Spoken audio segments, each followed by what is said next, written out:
ये कहानी है एक ऐसे गुप्त मिशन की जिसने पूरी दुनिया को हिलाकर रख दिया था। एक ऐसा मिशन जिसमें भारत ने हर मुश्किल को पार किया, दुनिया की सबसे ताकतवर जासूसी एजेंसियों को चकमा दिया और खुद को एक न्यूक्लियर पावर बना लिया।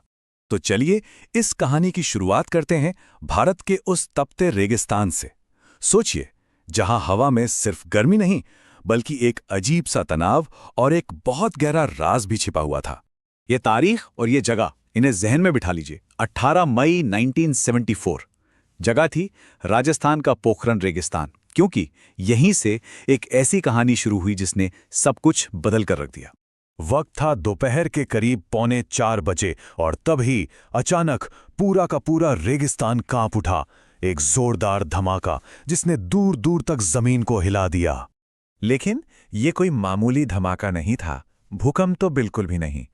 तो सवाल ये है कि आखिर ये था क्या?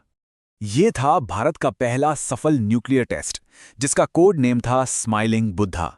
सोचिए, एक ऐसा देश जो हमेशा शांति और गुटनिरपेक्षता की बात करता था, उसने चुपके से दुनिया के सबसे एक्सक्लूसिव क्लब, न्यूक्लियर क्लब में एंट्री कर ली थी।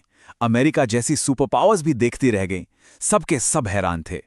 हाँ, पर सबसे बड़ा सवाल तो यही है कि भारत को आखिर ये कदम उठाने की जरूरत ही क्यों पड़ी? ऐसा क्या हो रहा था दुनिया में? कौन से वो जियोपॉलिटिकल दबाव थे जिन्होंने भारत को इस रास्ते पे जाने के लिए मजबूर कर दिया?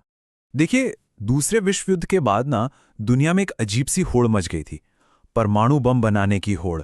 सोवियत यूनियन, ब्रिटेन, फ्रांस और फिर 1964 में भारत का पड़ोसी चीन, मतलब एक के बाद एक देश ये खतरनाक ताकत हासिल करते जा रहे थे। और भारत के लिए ये सब किसी खतरे की घंटी से कम नहीं था। एक तरफ 1962 में चीन से युद्ध में मिली हार का जख्म, फिर 1964 में उसी चीन का न्यूक्लियर पावर बन जाना, और तो और 1971 की जंग में अमेरिका और ब्रिटेन के जंगी जहाज़ों का भारत को धमकाने के लिए आगे बढ़ना। इन सब घटनाओं ने एक बात बिल्कुल साफ कर दी थी कि अब आत्मनिर्भर होने के अलावा कोई और रास्ता नहीं बचा था।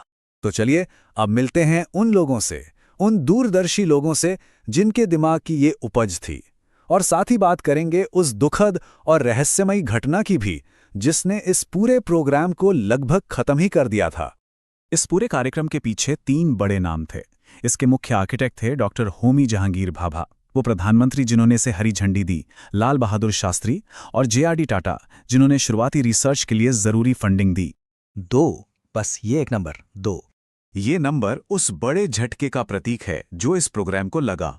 जनवरी 1966, सिर्फ एक महीने के अंदर इस प्रोग्राम के 2 सबसे बड़े चेहरे, डॉक्टर भाभा और प्रधानमंत्री शास्त्री, दोनों की रहस्यमयी परिस्थितियों में मौत हो गई। आज तक उनकी मौत एक पहेली बनी हुई है, और इस एक घटना ने पूरे प्रोजेक्ट को जैसे रोक ही दिया था। खैर, भारत ने धीरे धीरे इस झटके से उभरना शुरू किया, लेकिन जैसे ही प्रोग्राम वापस पटरी पर आने लगा, दुनिया की जो बड़ी न्यूक्लियर पावर्स थीं, उन्होंने पूरी कोशिश की कि इस क्लब में कोई नया मेंबर शामिल ना हो पाए। तो इसके लिए वो लेकर आए NPT, यानी नॉन प्रोलिफरेशन ट्रीटी, मतलब एक ऐसी संधि जिसे इन 5 न्यूक्लियर पावर्स ने बनाया था ताकि कोई और देश परमाणु हथियार न बना सके। लेकिन भारत ने ऐसे मानने से साफ इनकार कर दिया। भारत का कहना था कि ये तो भेदभाव है, मतलब कुछ देशों के पास तो ये हथियार रहेंगे और बाकी सब पर पाबंदी। भारत ने इस पर साइन नहीं किया। और जब 1974 में भारत ने स्माइलिंग बुद्धा टेस्ट किया तो दुनिया भर से बहुत तीखी प्रतिक्रिया आई।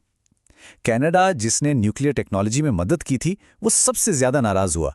उसने फौरन सारा सहयोग बंद कर दिया। और तो और भारत पर लगाम कसने के लिए एक नया ग्रुप बनाया गया, NSG, यानी न्यूक्लियर सप्लायर्स ग्रुप, जिसका एक ही मकसद था भारत को न्यूक्लियर मटेरियल की सप्लाई रोकना। तो अब कहानी पहुंचती है अपने क्लाइमैक्स पर। साल था 1998 और मिशन था ऑपरेशन शक्ति। ये भारत का एक ऐसा दाव था जो सीधे सीधे अमेरिकी जासूसी को खुली चुनौती दे रहा था। और इस बार दांव बहुत ऊंचा था, क्योंकि इससे पहले 1995 में भी एक कोशिश की गई थी जो नाकाम रही। क्यों? क्योंकि अमेरिका के जासूसी सैटेलाइट्स ने पोखरण में चल रही तैयारियों को पकड़ लिया था, और तब के अमेरिकी राष्ट्रपति बिल क्लिंटन के भारी दबाव की वजह से उस मिशन को बीच में ही रोकना पड़ा था। तो इस बार गलती की कोई गुंजाइश नहीं थी। टीम ने CIA की आंखों में धूल झोंकने के लिए एक जबरदस्त प्लान बनाया। ज्यादातर काम होता था रात के अंधेरे में, जब अमेरिकी सैटेलाइट्स ठीक से देख नहीं पाते थे। सभी वैज्ञानिकों के कोड नेम रखे गए, जैसे डॉक्टर एपीजे अब्दुल कलाम का नाम था मेजर जनरल पृथ्वीराज। साइट पर हर कोई आर्मी की यूनिफॉर्म में रहता था ताकि किसी को भनक तक न लगे। बम के लिए खोदे गए गहरे गड्ढों को कैमोफ्लाज नेट से ढका जाता था और सारी तारें रेत के नीचे दबा दी जाती थीं। मतलब ये किसी जासूसी फिल्म जैसा सीन था जो असलियत में चल रहा था। और फिर वो दिन आ ही गया। 11 मई 1998 को 3 न्यूक्लियर डिवाइसेस का धमाका किया गया और इसके ठीक 2 दिन बाद 13 मई को 2 और डिवाइसेस का। भारत ने पूरी दुनिया के सामने खुद को एक परमाणु शक्ति घोषित कर दिया।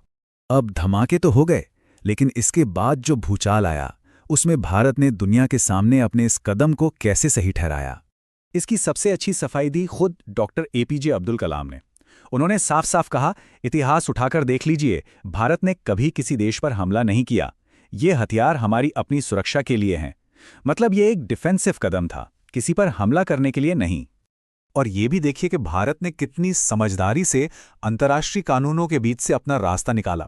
जैसे सीटीबीटी संधि हवा, पानी या अंतरिक्ष में टेस्ट करने से रोकती है, तो भारत ने सारे टेस्ट जमीन के नीचे किए।